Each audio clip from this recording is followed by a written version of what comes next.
tidak ditetapkan sebagai darurat nasional. Tapi hari ini yang kita sayangkan, statement-statement yang dikeluarkan oleh para pejabat kita itu tidak menenangkan hati kami.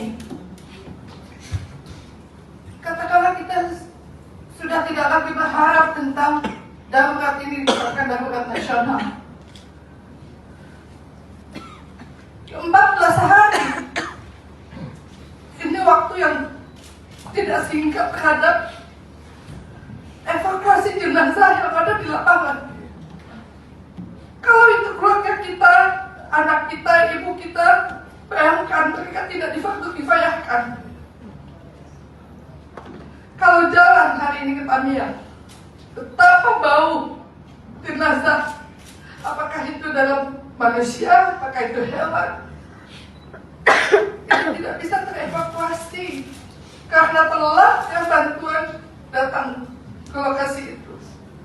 Harusnya lintas untuk bisa mendistribusikan logistik bantuan segala itu dulu yang dipikirkan. Mohon maaf, Mitra Kerja Mensos menyampaikan statement apabila artis influencer daftar dulu nanti diaudit. Ini juga apa? Mereka hadir duluan dibanding pemerintah. Ini maunya apa? Anggota DPR begitu juga. Harusnya mereka ini masyarakat yang sudah berjibaku membantu kami itu diapresiasi. Kita berharap ada dukungan baik untuk membuat database yang akurat, yang terpilah. Yang terpilah itu karena korban ini kan perempuan dan anak cukup besar. Lansia, orang tua yang terpapar dalam kondisi sakit, nggak bisa dievakuasi, nggak bisa keluar. Di rumah yang sudah terbenam itu, kita belum tahu berapa jumlahnya yang ada di dalam. Rumah sakit kami per hari harus bayar 200 juta. Sementara kami nggak punya uang, saya baru menyelesaikan hutang di rumah sakit itu. Hari ini listriknya harus 200 juta per hari, Pak. Karena bayar genset itu jebol.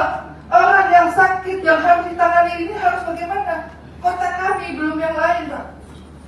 Saya bilang, PLN dibantu satu genset, tapi genset lain juga rusak. Jadi itu air itu dimasak.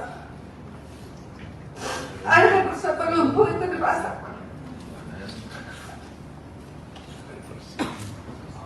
Mereka nggak punya air. Paling saya mampu bawa berapa, 1 tangki, 2 tangki. Setelah itu habis. Maka dari pemerintah pusat harus menyiapkan kapal untuk bantu Pertamina untuk hasil gas. Ini antri panjang, saya setiap hari harus berhenti menghadapi masyarakat, walaupun masyarakat marah. Saya mau bilang apa? Paling nggak kehadiran saya itu bisa menenangkan juga hati mereka. Kehadiran kita, walaupun kita nggak bisa berbuat juga.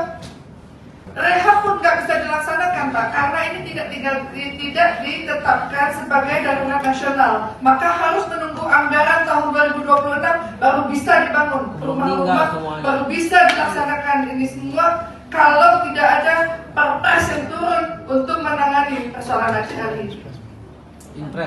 Impres. Kalau ada impres, ada buku putih, ada tim yang ditunjuk, ada kayak dulu ada badan rehab rekor Aceh, gitu ya. Itu ada perlakuan khusus. Tapi kalau tidak, maka menunggu tahun anggaran dan penggunaannya juga harus menggunakan tender. Gak bisa penunjukan. Kalau nggak ada, itu akan menabrak banyak aturan.